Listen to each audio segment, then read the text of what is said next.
If living conditions in remote areas received more attention, perhaps many children wouldn't vanish so quietly. We arrived at the scene in under an hour, but there wasn't a single working camera nearby. For the first 6 hours, we had absolutely nothing to follow. I often saw the two kids playing alone, especially in the late afternoons. There was no adult watching closely. When a family starts to fracture without support, sooner or later there will be cracks for tragedy to slip through. Lily was just 7 years old. Jack had just turned 4. No one believed that two children so small could leave their home without leaving any trace. No one believed that a quiet May morning, just like any other, would mark the beginning of a long stretch filled with anxiety, doubt, and despair. No screams, no signs of forced entry, no cameras capturing their last moments. There was only an absolute void, where the two children once were. And within that void, all hypotheses are on the table, ranging from the worst tragedies to faint hopes that they are still out there, waiting to be found. Yet instead of rushing to conclusions, we need something more important: to look back at every loosened link, the small details, the seemingly harmless signs, the silences that adults should have seen earlier. Could this tragedy have been prevented if we had acted differently, more seriously, more clearly, more carefully? Would that day still have been fate? Let's take a closer look. Each cause, each gap, and each lost chance to understand why these two children fell into the void, and to make sure it never happens again. Not every troubled family leads to tragedy, but almost every tragedy involving young children starts with a troubled family. No one expects the worst things to happen in the place we call home. But reality shows us this: when a family begins to fracture and help does not arrive in time, children are often the first to suffer, and the first to be overlooked. In the case of Lilly and Jack Sullivan, there was no evidence of abuse, no criminal records, no active restraining orders or formal complaints. But that doesn't mean everything was fine. Danger doesn't always come with flashing signs.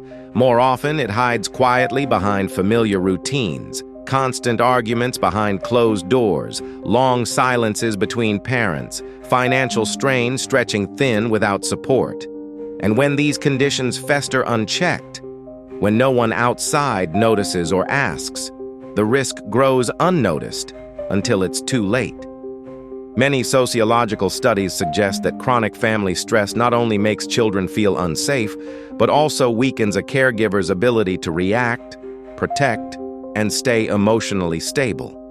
When a mother or father is quietly drowning in exhaustion or emotional collapse, they may no longer be capable of supervising their child. Or worse, they might believe a dangerous decision is a form of protection. According to reports by the National Center for Missing and Exploited Children, NCMEC, nearly half of all child disappearances in the U.S. are linked to internal family dysfunction. It's not always about crime. It's about emotional breakdowns, prolonged tension, and the loss of connection that goes unnoticed until it's too late. In these circumstances, the greatest danger isn't always an outsider, but rather the absence of timely intervention. A neighbor who speaks up after noticing something odd, a social worker who makes a follow-up call, or simply a place where overwhelmed parents feel safe to say, "I can't handle this alone." Lily and Jack, like many other children, may have grown up inside a fragile structure that no one was watching. Not because they were being abused, but because small cracks within the family went unnamed, unacknowledged, and ultimately unaddressed, until everything collapsed. We may never know what exactly happened on that quiet morning. But one thing seems almost certain. Had the family been stronger, had relationships been supported sooner, had the caregivers been heard, this tragedy might never have occurred. There are parents who aren't bad. They're just exhausted, isolated. When caregivers feel completely unseen and unsupported, their thinking can spiral. In any household, the primary caregiver, usually a parent, is the first line of defense protecting the child. But that same person, when pushed beyond their limits, can become the weakest link that lets everything unravel. Many missing child cases across the U.S. didn't begin with a stranger, but with a spontaneous, desperate decision by someone familiar. Often, it wasn't out of malice, but from a misguided belief that taking the child away, hiding them, or disappearing together was somehow the only option left. This kind of thinking typically emerges when the caregiver is mentally and emotionally overwhelmed, sleep-deprived, socially isolated, unsupported, and, most importantly, no longer believes anyone sees or cares. In some cases, they believe that removing their child from the current environment is an act of protection, even though this is merely an illusion shaped by depression, anxiety, or emotional breakdown. At the time of Lilly and Jack's disappearance, no one knew exactly what mental state their mother was in. However, records indicate she had limited social contact, faced immense pressure raising the children, and had shown signs of prolonged stress. In many similar cases, these factors are early warning signs, but ones that rarely trigger alarms because they don't look like crimes and they don't show up in background checks. According to the National Center for Missing and Exploited Children, NCMEC, among over 300 missing child cases involving children under 10 in 2022, more than one-third stemmed from a caregiver's distorted judgment. These were not acts of malice, but decisions made under psychological distress, where the caregiver believed they were doing the right thing. What's more alarming, in the majority of these cases, there were no clear warning signs beforehand. Adults had become too practiced at hiding their exhaustion, and society wasn't trained to recognize it. Had there been a stronger mental health safety net, a broader network of soft monitoring from schools, healthcare providers, or community services, those decisions might never have happened. Lilly and Jack could have been protected by something as simple as a timely conversation, a gentle check-in, or one person asking, "Are you okay?" If there had been a surveillance camera just 20 meters from the house, we might have known where they went the very same night. The first 6 hours are everything. When neighborhoods lack even basic surveillance or alert systems, we're not just blind, we're silent when it matters most. In missing persons cases, the first 6 hours are known as the golden window. This is the critical period. When clues are still fresh, the trail hasn't gone cold, and if a perpetrator is involved, they may not yet have had time to cover their tracks. But in Lilly and Jack's case, those 6 hours passed in complete silence. No cameras, no sounds, no witnesses.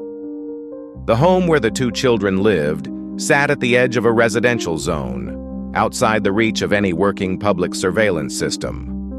Police later confirmed that the nearest camera was over 100 meters away and failed to capture anything useful.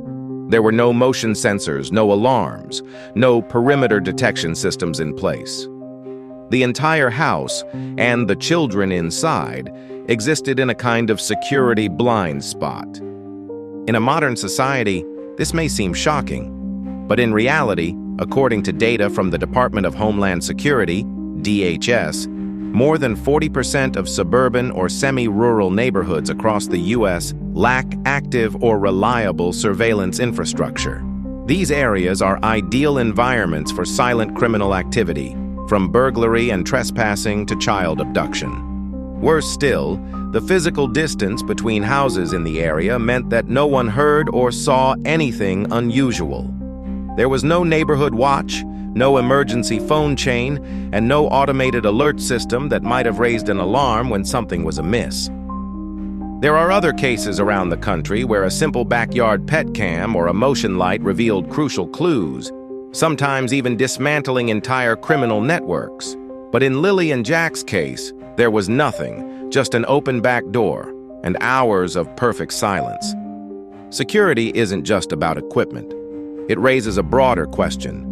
Why aren't neighborhoods with children treated as priority zones for protection? Why is investment in cameras, sensors, or even basic neighbor-to-neighbor communication often overlooked until it's too late? Not every threat comes from the outside. Sometimes the real danger is the person you stop questioning because you trusted them.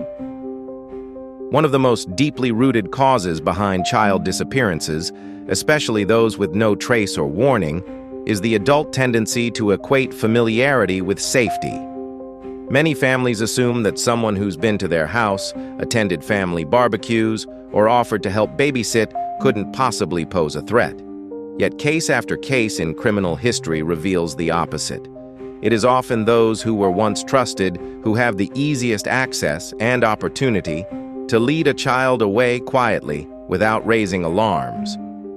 At ages as young as Lilly and Jack, just 4 and 7, the ability to assess danger doesn't exist. Children at that stage rely almost entirely on cues from their caregivers. If someone has been previously approved by a parent, greeted warmly, allowed into the home, or seen interacting closely with the family, the child internalizes that person as safe. So if that individual were to smile and offer their hand, say, "Come with me," the child may follow without hesitation.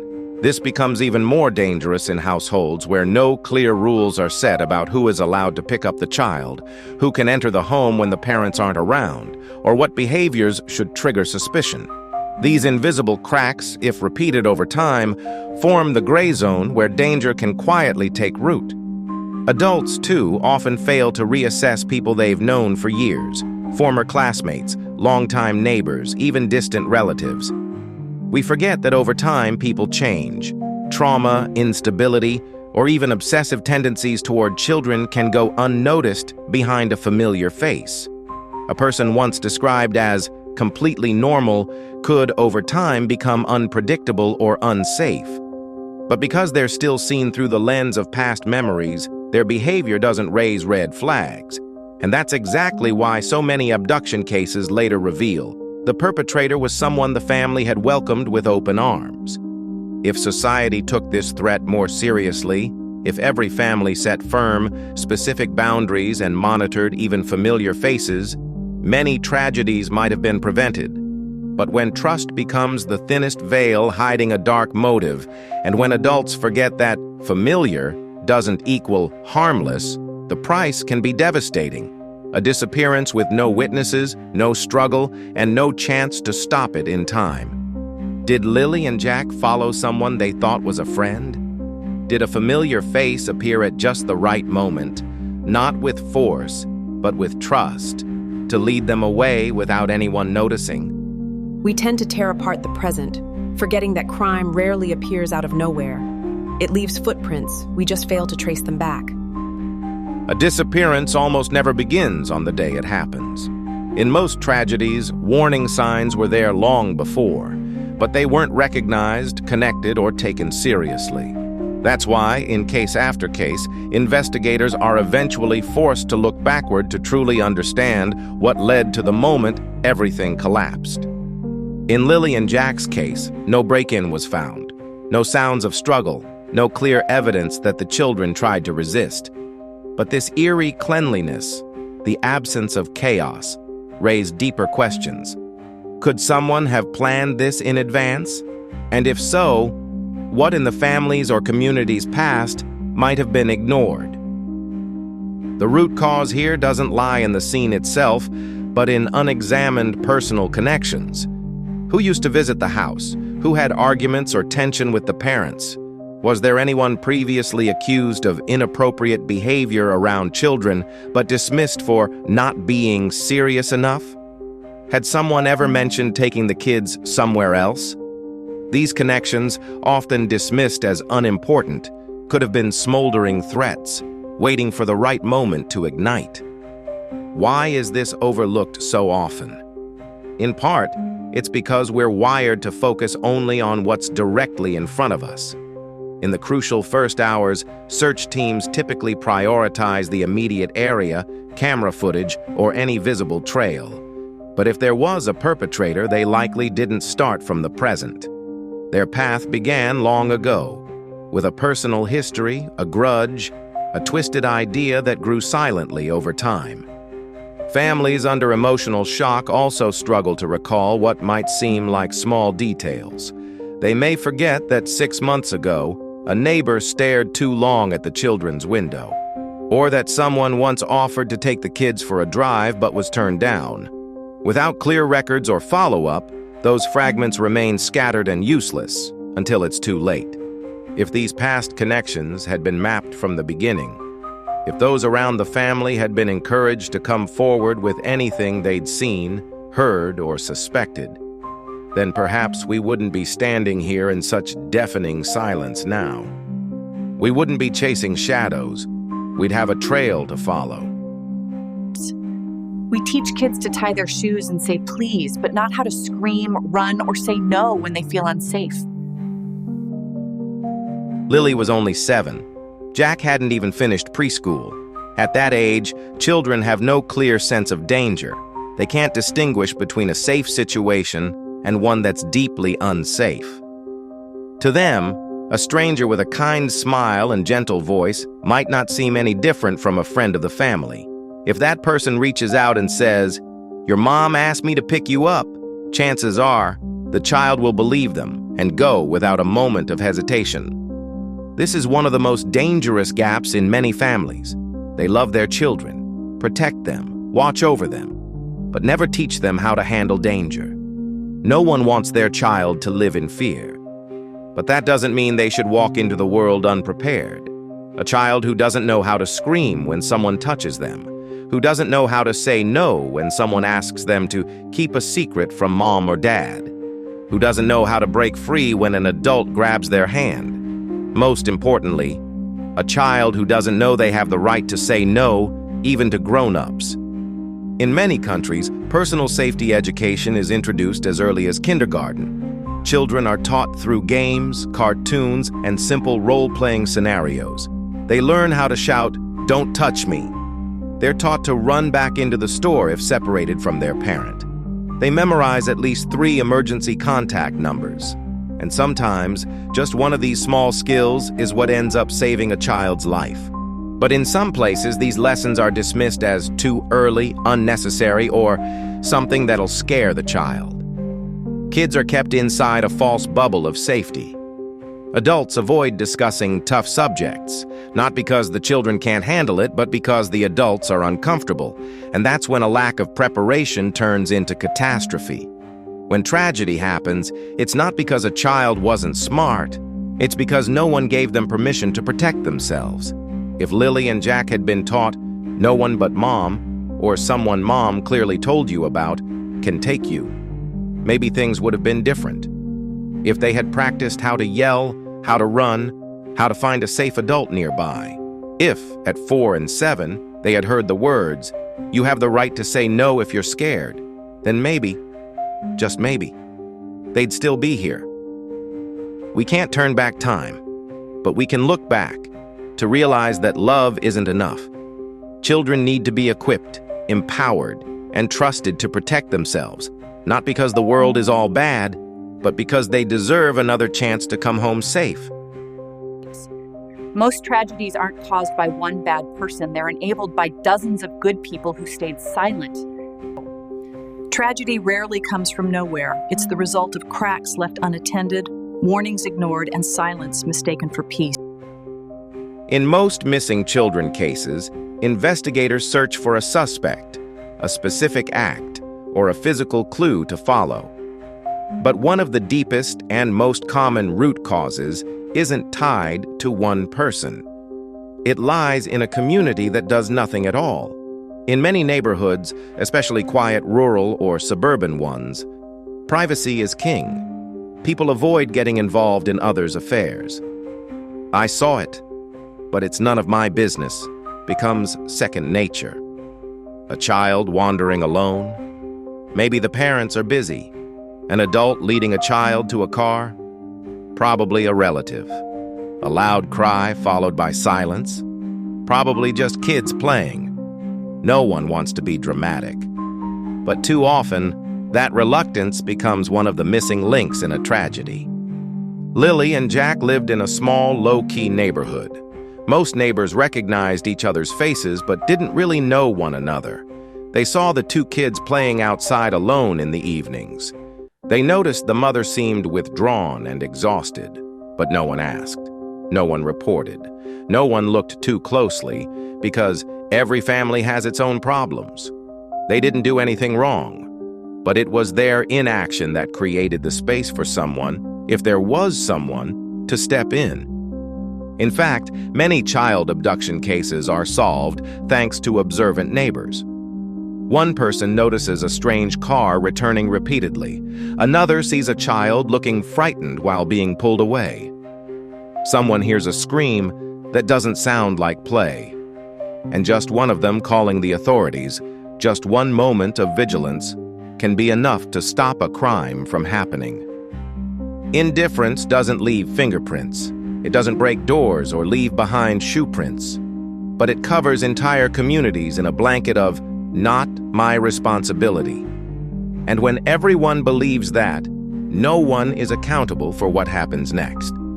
If the community had been trained to recognize suspicious behavior, if there were accessible anonymous reporting channels, if people were regularly reminded that your attention could save a life, then perhaps, somewhere along the way, someone might have spoken up about Lilly and Jack, and maybe, just maybe, the disappearance could have been prevented. Tragedy doesn't always happen because someone did something wrong. It often happens because too many people did nothing at all. And in a compassionate society, care shouldn't be a luxury, because a timely glance, a simple question, or a little concern might be all it takes to keep a child in the world where they belong. No tragedy begins at the moment it explodes.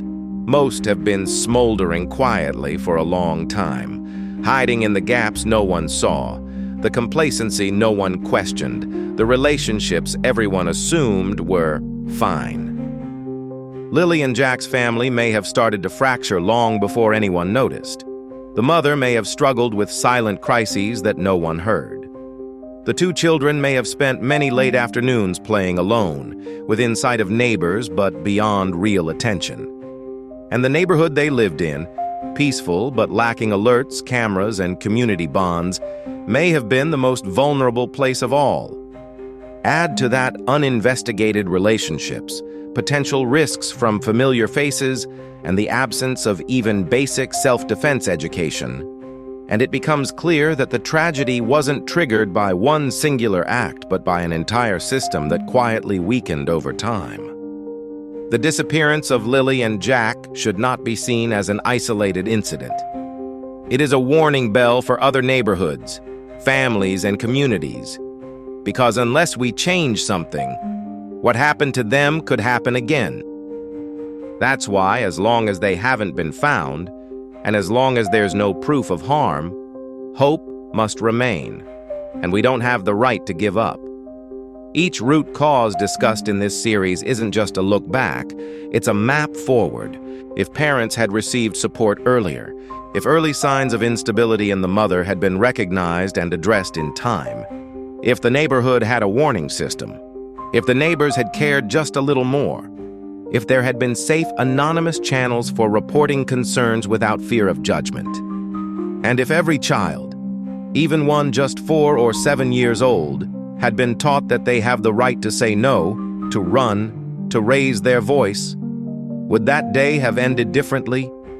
Tragedy can't be undone, but if we dare to look it in the eye, honestly, thoroughly, and without excuses, then that pain doesn't have to be wasted.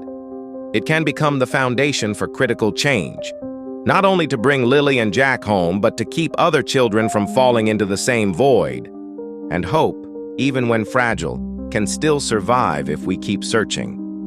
Not just for the 2 missing children, but for the answers, for the weak links, for a better way to protect, love, and never lose another child again.